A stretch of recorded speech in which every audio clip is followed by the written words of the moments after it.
I went on a trip, and when I came back, there were homeless triplets living in my mansion. Catherine Reynolds stepped into the entrance hall of her Aspen mansion, expecting the usual silence, but was instead greeted by children's laughter coming from the garden. After 2 weeks in New York finalizing contracts for her cosmetics company, the last thing she expected to find was children playing on her property.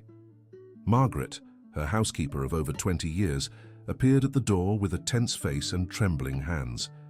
Before Catherine could ask anything, 3 identical little girls ran through the room, stopping abruptly when they saw her. "Aunt Catherine!" they shouted in unison, their angelic little faces lit up with smiles. Catherine felt the ground vanish beneath her feet. The 3 girls, who couldn't have been more than 6 years old, wore simple but clean dresses, one in cream, another in light pink, and the third in a darker shade.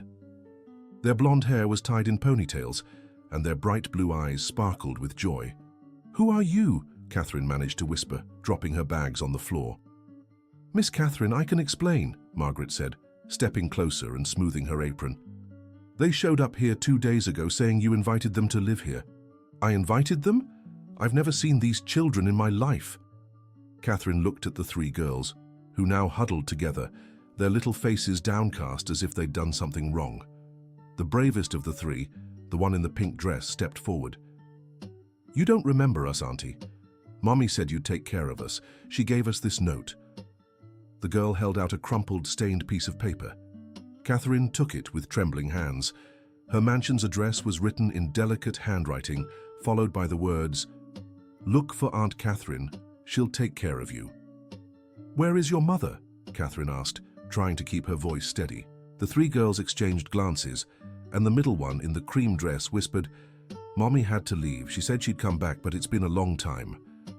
Margaret leaned closer to Catherine and murmured, "Miss Catherine." "They were sleeping in the square when Dorothy from down the street called me. I couldn't bring myself to call anyone yet. They're clean, well kept, but they say they have nowhere to go." Catherine looked at the 3 girls again. There was something familiar about their faces, something that made her heart race in an odd way. She had spent the last 30 years building a business empire, keeping herself distant from any emotional entanglements. At 52, she lived alone in that mansion, devoted only to work. "How do you know my name?" she asked. "Mommy always talked about Aunt Catherine," answered the 3rd girl, the one in the darker dress. "She said you were very kind and lived in a big, beautiful house." Dear listener, if you're enjoying the story, don't forget to like and especially subscribe to the channel. It helps us a lot as we're just starting out. Now, back to the story.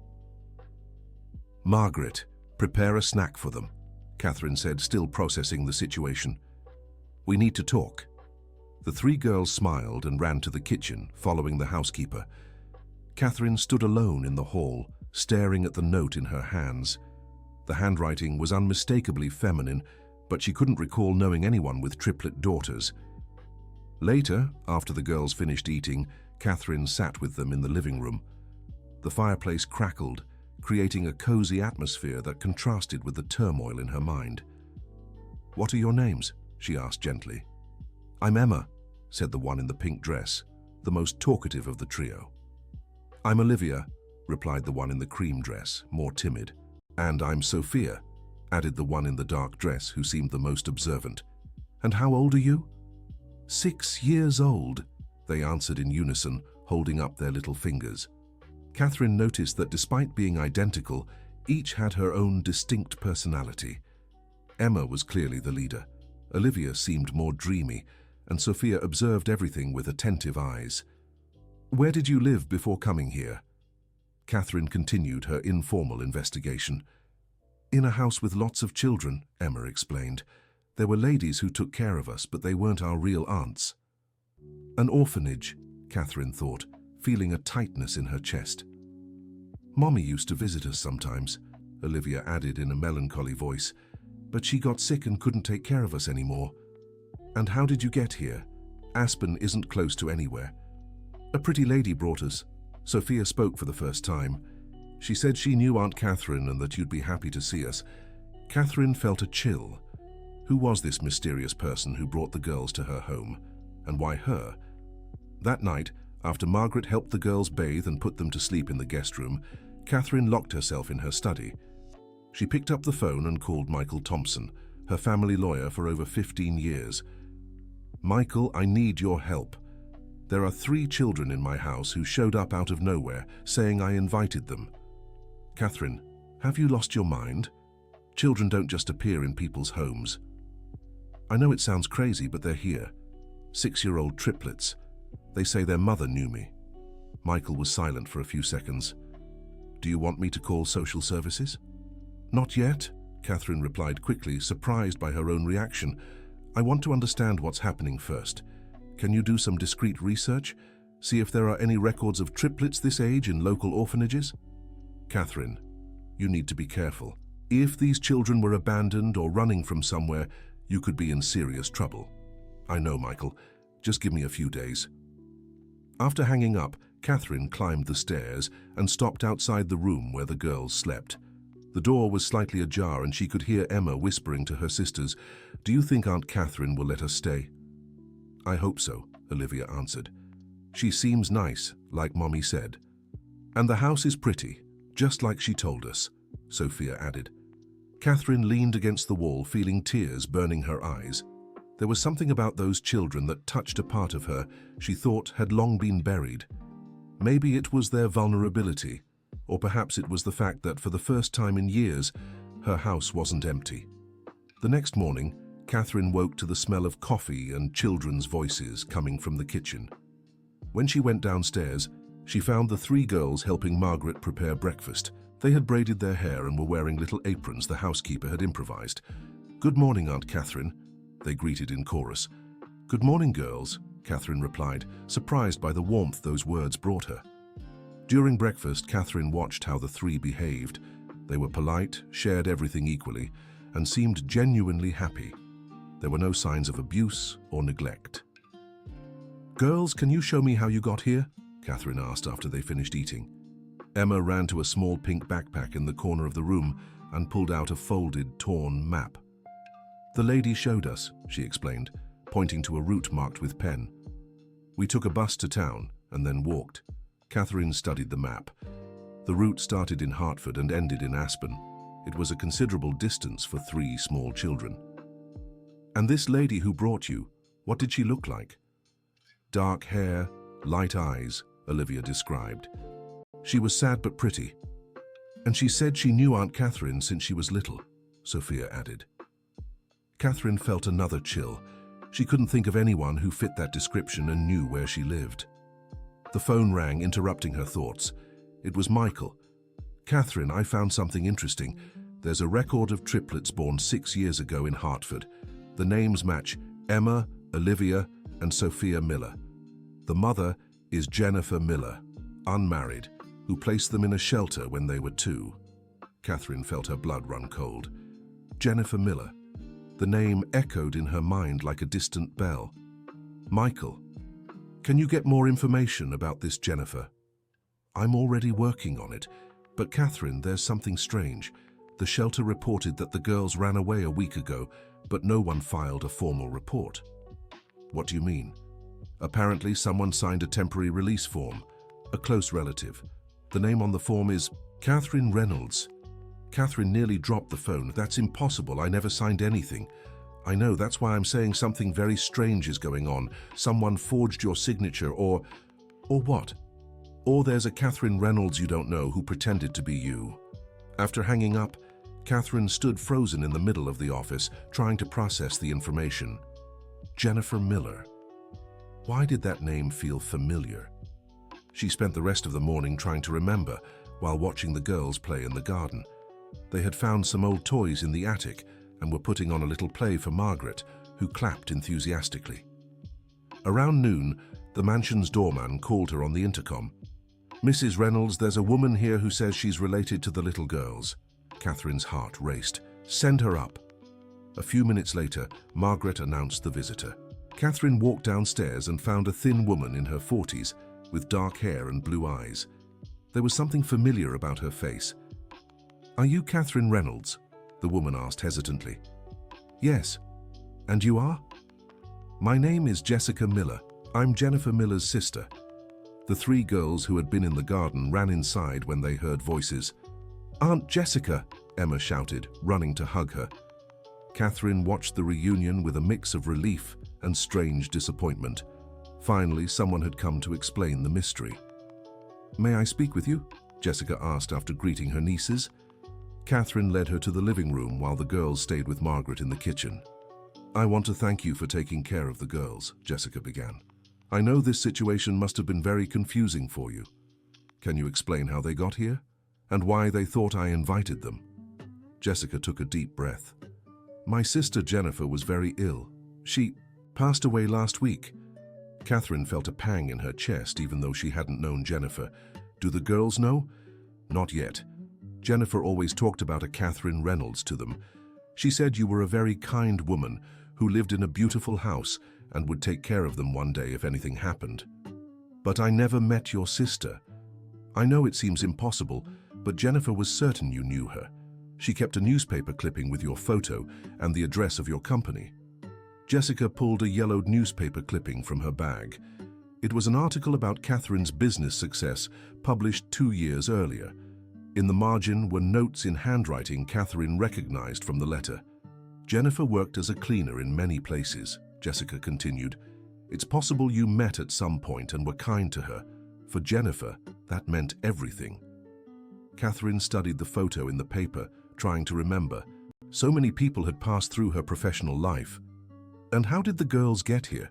"I brought them," Jessica admitted, lowering her eyes. "Jennifer made me promise that if anything happened, I'd try to find the Catherine Reynolds from the newspaper. She was so sure you'd help. You forged my signature at the shelter?" Yes. I know it was wrong, but I was desperate. I can't raise 3 children. I work as a maid and live in a small boarding house. Jennifer always said you were special, that you had a good heart even though you were rich." Catherine fell silent, processing the information. Jennifer Miller. Why did that name still echo in her mind like something familiar?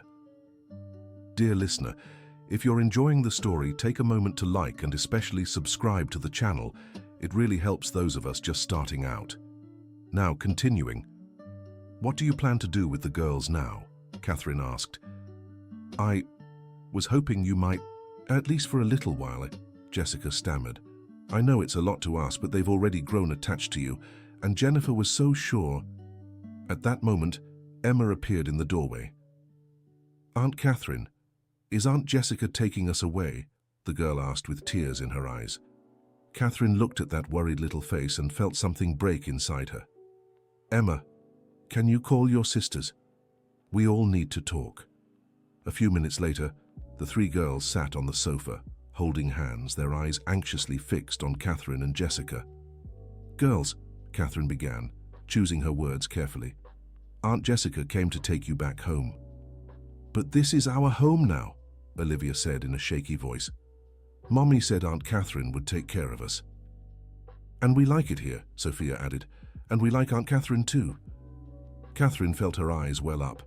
How had she grown so attached to these children in such a short time? "Jessica," she said, "can I speak with you privately?" They stepped into the study, leaving the girls with Dorothy.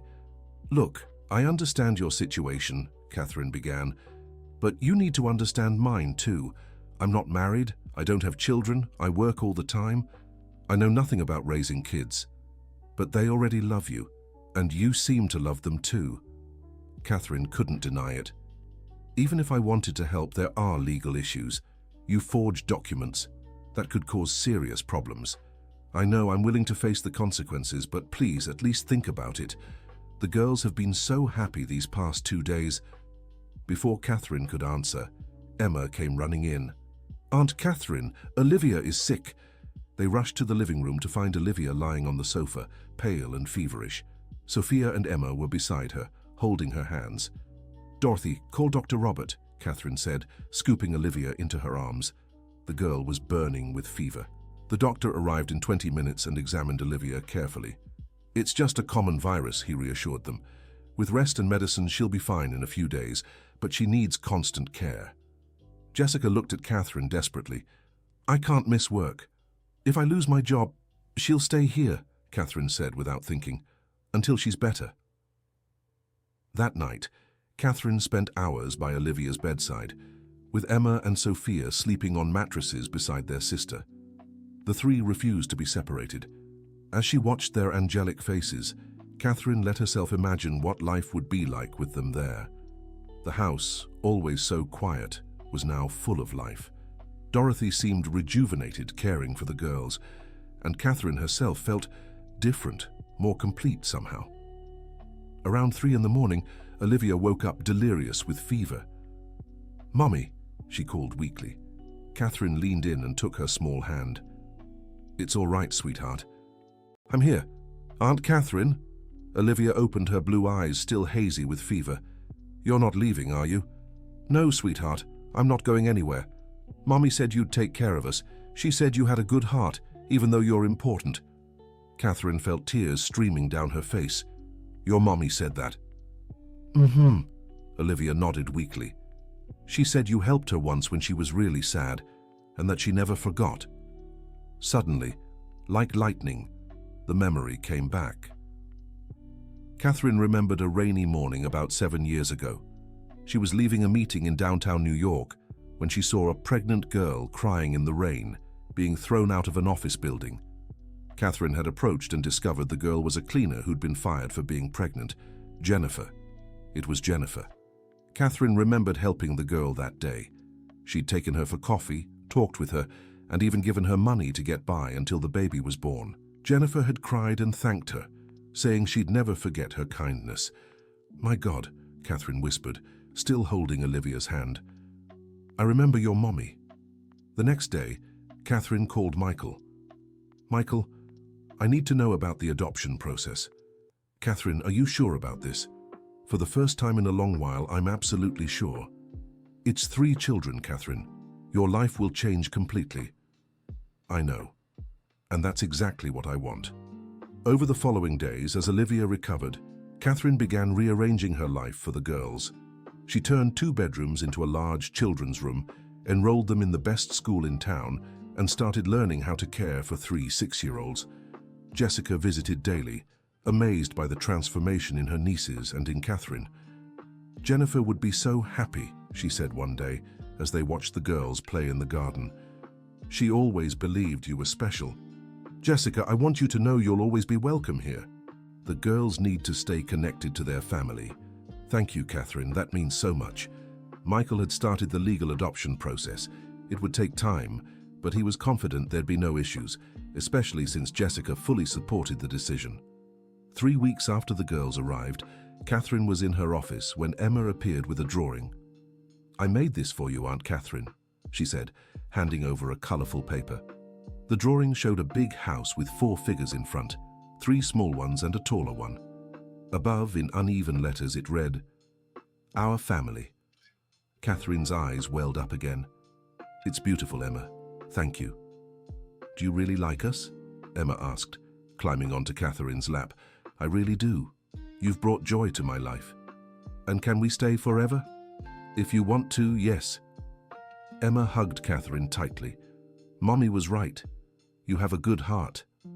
That night, after the girls fell asleep, Catherine stepped into the garden and looked at the stars. She thought of Jennifer, of the courage it took to trust her daughters to a stranger based on one act of kindness years ago. She thought of her own life, too. At 52, she'd built a business empire, but lived in an empty mansion. No love, no laughter, no purpose beyond work. Now 3 little people had changed everything. Margaret approached with 2 cups of tea. "How are you feeling, Miss Catherine?" "Scared," Catherine admitted, "but happier than I've been in years. The girls are happy too. Yesterday, Olivia told me she finally has a real family." "Family," Catherine repeated, savoring the word. "I never thought this was meant for me." "Sometimes the best things in life come when we least expect them," Margaret smiled, "and in ways we could never imagine." The following month, Catherine had to travel for business to New York. For the first time, she didn't want to go.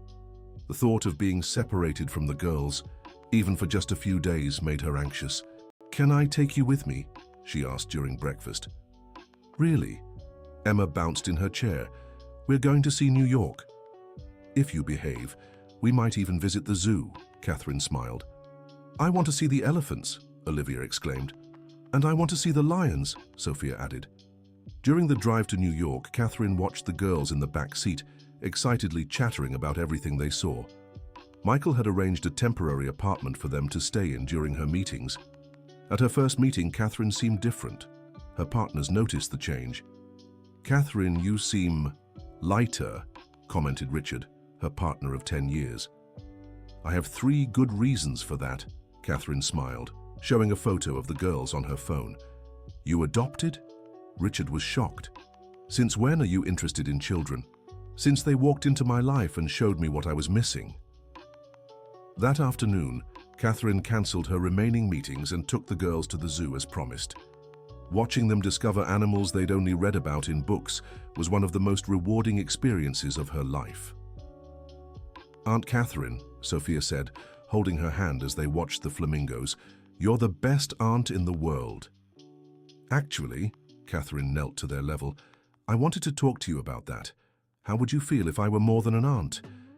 "What do you mean?" Emma asked, curious. "How would you feel about calling me Mom?" The 3 girls exchanged glances before turning to Catherine with huge smiles. "Really?" Olivia asked. "You want to be our mom? More than anything in the world." "But our mom," Sophia began hesitantly. "Your mom will always be Jennifer. She gave you life and loved you so much. I'd be a second mum who will take care of you and love you just as much." "So we'd have 2 mums?" Emma asked. "That's right." "I think Mom Jennifer would be happy," Olivia said thoughtfully. "She always said she wanted us to be happy." "And we're so happy with you," Sophia added. "Then you can be our second mum," Emma declared, hugging Catherine.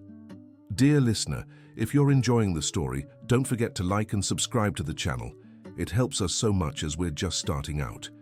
Now continuing. 6 months later, Catherine stood in court for the final adoption hearing. The girls, dressed in their finest dresses, sat beside her.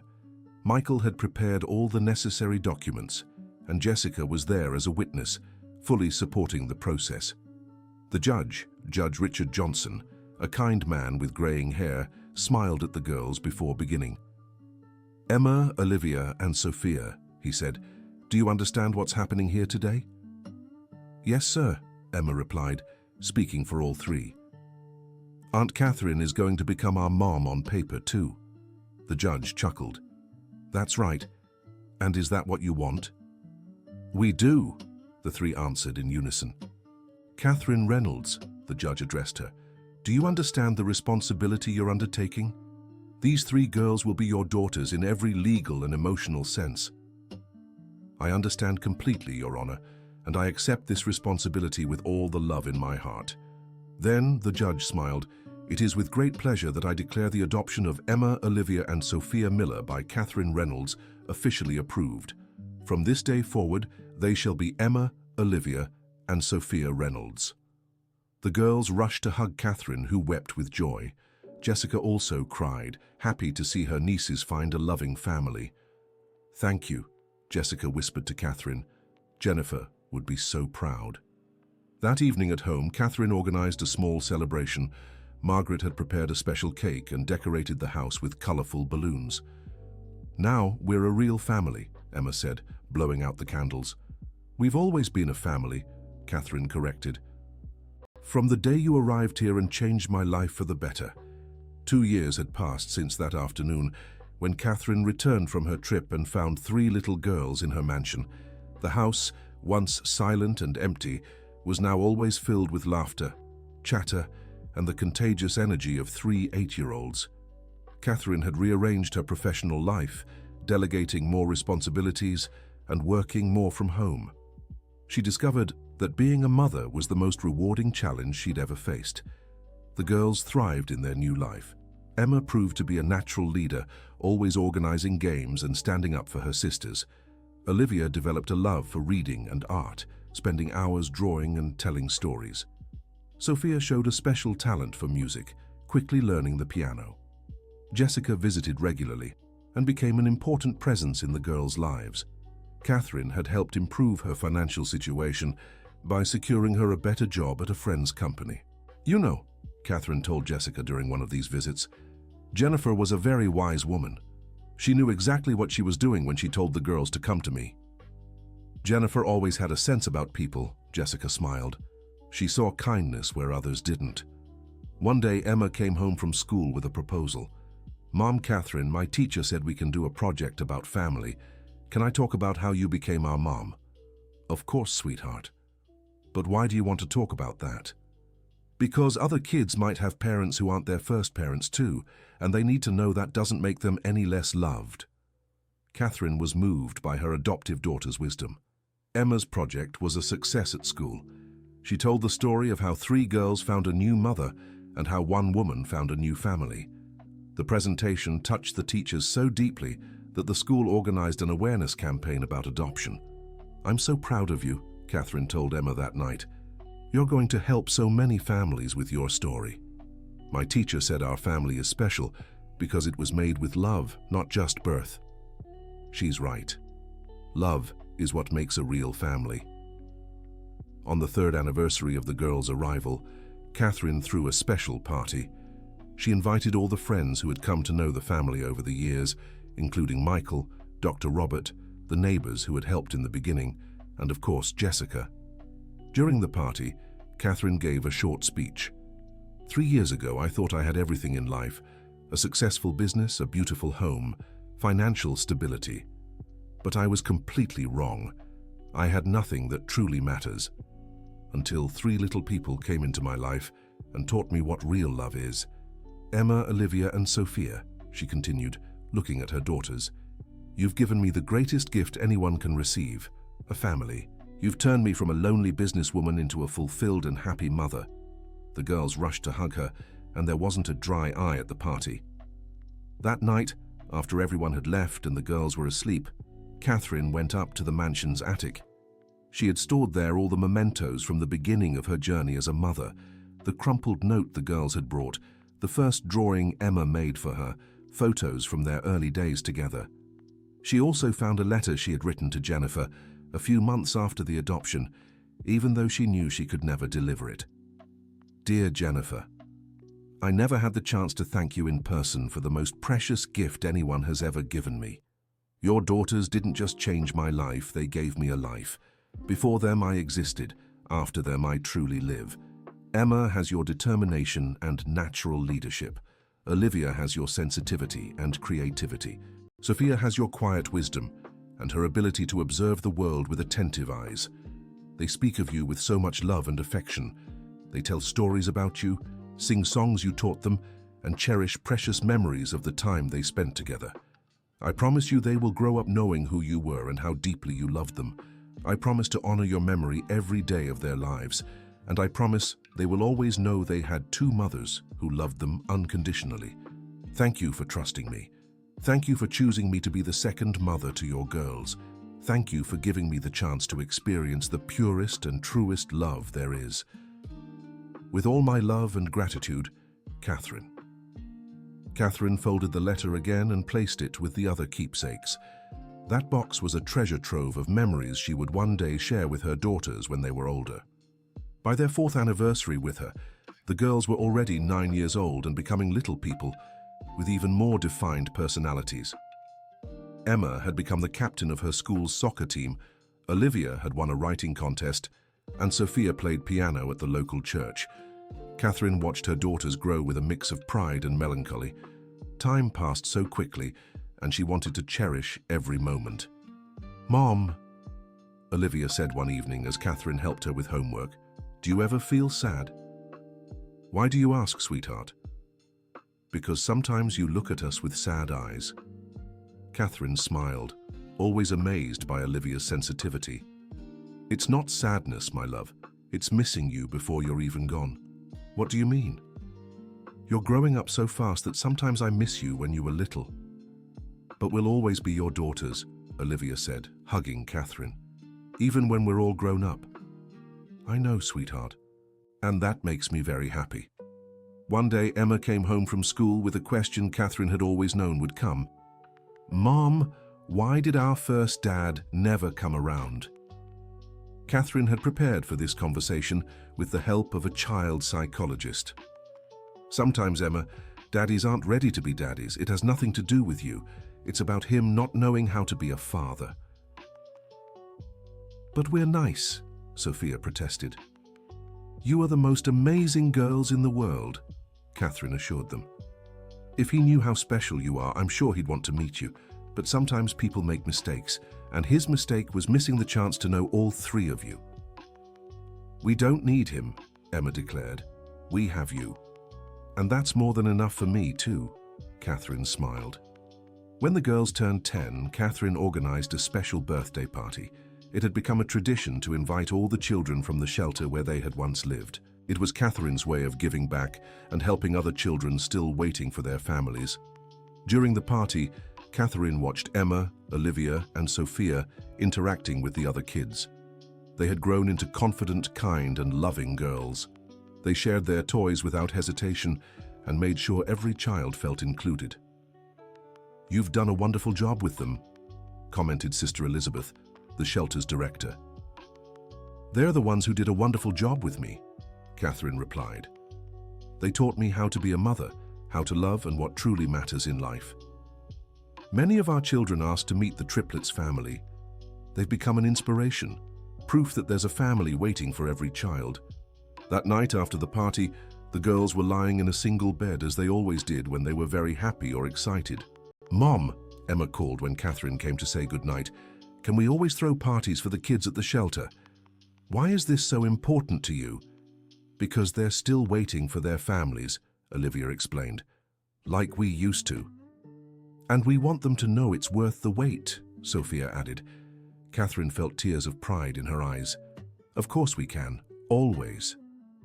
By age 11, the girls had blossomed into young teens. Emma was interested in sports and student leadership. Olivia had discovered her passion for writing and spent hours crafting stories. Sophia continued with music and had begun composing her own songs. Catherine had learned to balance giving them independence to grow while providing the protection and guidance they needed. It wasn't easy. There were tantrums, typical pre-teen arguments, and challenges she never imagined facing. But each day confirmed it was the best decision of her life. One day, Olivia brought her a story she'd written. It's about us, Mom, she said, handing over the notebook. The story was titled 3 Hearts, 1 Family, and told the journey of 3 sisters who found a new mother and turned an empty house into a home full of love. It's beautiful, Olivia, Catherine said, moved after reading it. You have a special gift for writing. I want to write more stories about families finding each other in different ways, so other kids know there are many ways to have a family. Catherine hugged her daughter, once again amazed by the girl's wisdom and sensitivity. When the triplets turned 12, Catherine realized it was time for a deeper conversation about Jennifer. They were mature enough to better understand their first mother's story. One Sunday afternoon, they sat in the mansion's garden, the same spot where they'd played when they first arrived. Girls, I want to talk to you about your mother, Jennifer, Catherine began. We can always talk about her, Emma said. You've always let us. I know, but today I want to share things you might not have known. Catherine told them about the rainy day in New York when she met Jennifer. She recounted their conversation, Jennifer's dreams for her daughters, and how brave and determined she was. She worked so hard to raise you alone those first years, Catherine explained, and when she realized she couldn't anymore, she had the courage to make the hardest choice a mother can make, ensuring you'd have a better life. Did she love us very much? Olivia asked. She loved you so much she let you go so you could have opportunities she couldn't give. That's not letting go, Sophia said, wise beyond her years. That's real love. Exactly, my love. The greatest love there is. The girls processed this in silence for a few minutes. Mom, Catherine, Emma finally said, can we visit where Mom Jennifer is? Of course we can. The following weekend, Catherine took the girls to the cemetery in Hartford, where Jennifer was buried. Jessica met them there, and together they paid tribute to the woman who had made their family possible. The girls left flowers and letters they'd written to Jennifer, sharing their lives, dreams, and how happy they were. Thank you, Mom Jennifer, Emma said aloud, for giving us life and for giving us Mom Catherine. And thank you for teaching us that true love sometimes means letting go, Olivia added. We'll always remember you, Sophia concluded. Catherine cried silently, proud of her daughters and grateful that Jennifer had trusted her. Now, at 13, Emma, Olivia, and Sophia Reynolds were confident, loving teenagers.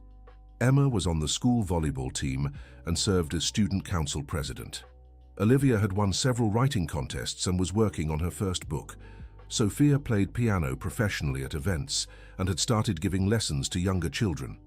Catherine, at 58, felt younger and more vibrant than ever. Her company remained successful, but she now knew how to balance work and family. She had hired an excellent team that allowed her to be present for all her daughter's important moments. The mansion in Aspen had become a gathering place for family and friends. Margaret, more a grandmother than a housekeeper now, helped care for everything with love and affection. Jessica visited monthly and had become a beloved aunt to the girls.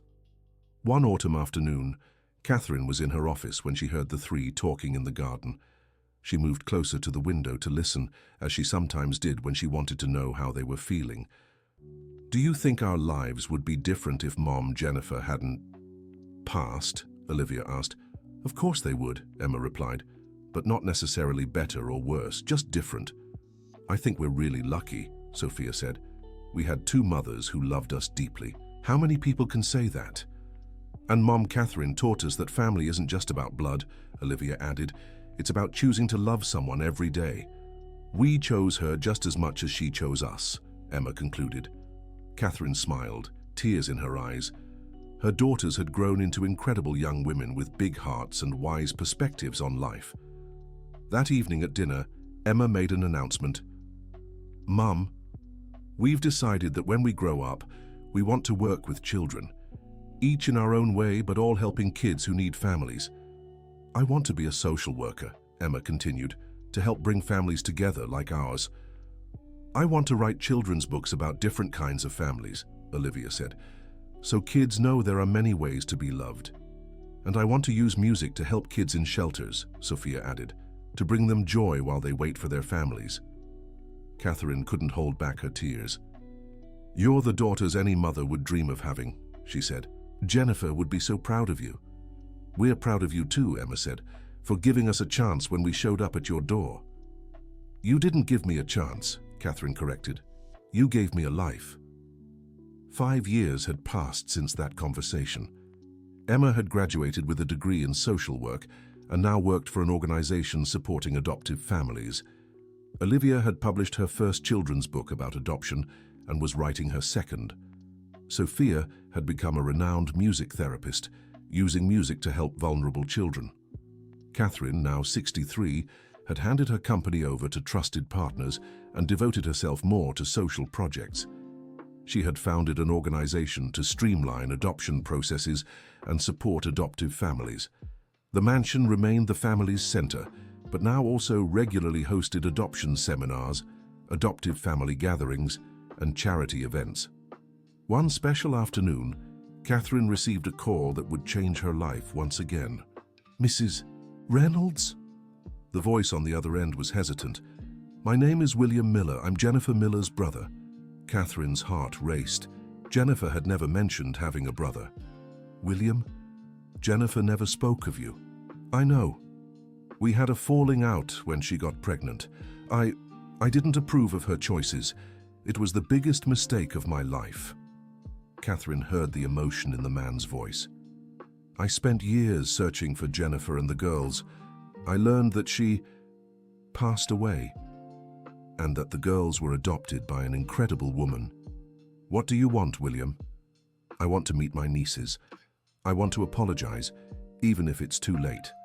I want to be part of their lives, if they and you will allow it." Catherine spoke with the girls that night. Now young women of 18, they decided together that they wanted to meet the uncle Jennifer had never mentioned. The meeting was emotional. William, a 50-year-old man who had built a successful life as an engineer, cried when he saw his nieces, the spitting image of Jennifer. "Forgive a foolish uncle who lost precious years because of pride," he said. "You're beautiful and amazing, just like Jennifer dreamed you'd be." "Everyone makes mistakes," Emma said with the wisdom she'd gained over the years.